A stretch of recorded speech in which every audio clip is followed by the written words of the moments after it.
Assalamualaikum warahmatullahi wabarakatuh. Perkenalkan, nama saya Della Martina Andriani, nomor induk mahasiswa 2010411157 dari Prodi Manajemen Fakultas Ekonomi dan Bisnis Universitas Muhammadiyah Jember. Pada kesempatan kali ini, saya akan mempresentasikan tentang 3 topik. Yang pertama yaitu tentang pengertian bisnis, jenis bisnis, dan contohnya. Yang kedua, pengertian manajemen dan fungsi manajemen, lalu contohnya. Untuk topik yang ketiga, yaitu mengambil dari topik yang ada di materi setelah UTS. Saya mengambil tentang kepemimpinan. Baik, untuk topik yang pertama yaitu bisnis. Secara bahasa, bisnis berasal dari bahasa Inggris business yang artinya perusahaan, usaha, atau urusan. Secara istilah, sebagaimana yang telah dijelaskan oleh dua para ahli. Yang pertama, Brown dan Portello pada tahun 1976, lalu Hughes dan Kapur pada tahun 1985. Jadi, dapat disimpulkan bahwa bisnis adalah semua kegiatan pemenuhan kebutuhan atau keinginan manusia yang dilakukan baik oleh perusahaan, institusi, atau perorangan yang bertujuan untuk mendapatkan keuntungan. Jenis-jenis bisnis antara lain yaitu 1. Usaha pertanian dan peternakan, 2. Produksi bahan mentah, 3. Pabrik atau manufaktur, 4. Konstruksi, 5. Usaha perdagangan besar dan kecil, 6. Transportasi dan komunikasi, 7. Usaha finansial dan asuransi, 8. Usaha jasa, dan yang terakhir yaitu usaha yang dilakukan oleh pemerintah. Contoh-contohnya, pertanian dan peternakan. Usaha yang menjual berbagai kebutuhan petani. Jualan bibit tanaman, jadi konsultan dan ahli pertanian, menjadi pengepul ikan lele ataupun ternak sapi. Bahan mentah ada usaha mebel, usaha industri yang menghasilkan karet, usaha keripik buah ataupun usaha pembuatan agar-agar bubuk. Pabrik, tekstil dan garmen, otomotif, elektronik, kerajinan ataupun makanan dan minuman.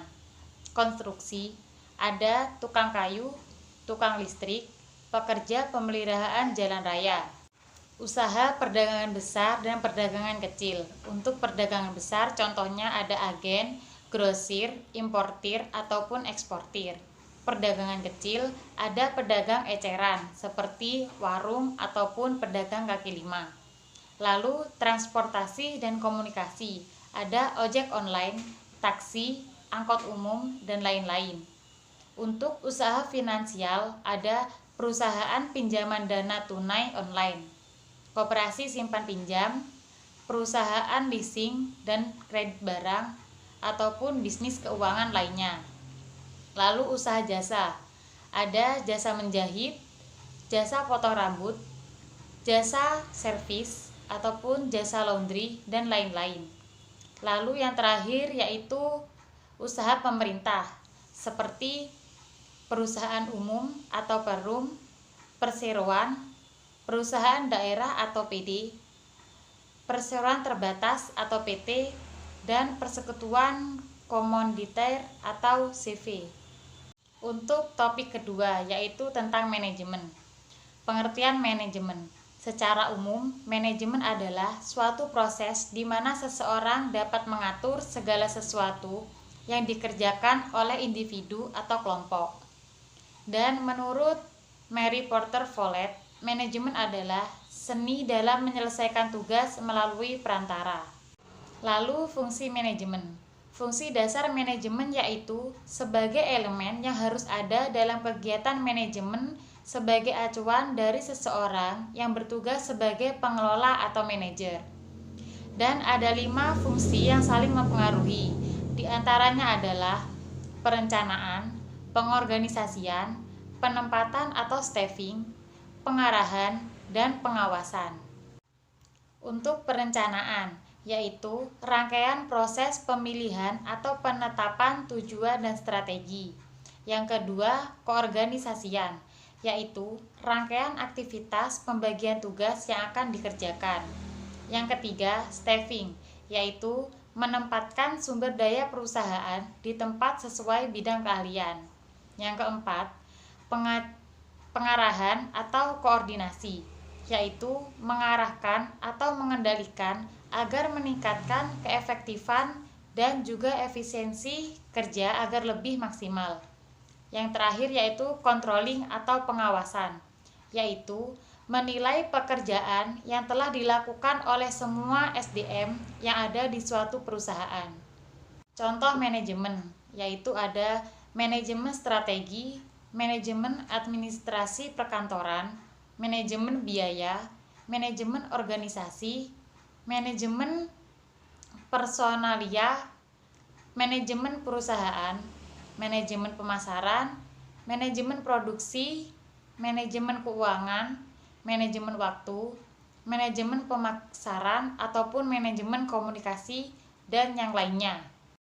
Untuk topik yang ketiga yaitu tentang kepemimpinan.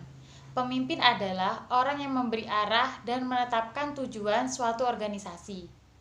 Menurut Script Merhun, kepemimpinan adalah proses menginspirasi orang lain untuk bekerja keras menyelesaikan tugas penting. Perbedaan pemimpin dan manajer. Pemimpin adalah orang yang mampu atau pandai mempengaruhi atau menggerakkan orang lain untuk mencapai tujuan.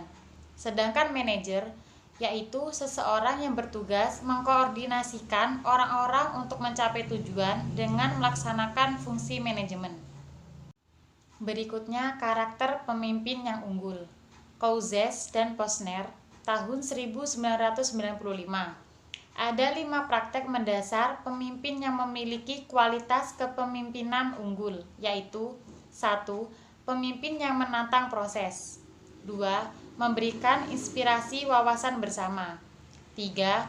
Memungkinkan orang lain dapat bertindak dan berpartisipasi. 4. Mampu menjadi penunjuk jalan. Dan yang terakhir yaitu memotivasi bawahan. Teori munculnya kepemimpinan ada 3, yaitu yang pertama, teori genetis atau keturunan. Yang kedua, teori sosial. Yang ketiga, teori ekologis. Untuk selanjutnya yaitu gaya-gaya kepemimpinan.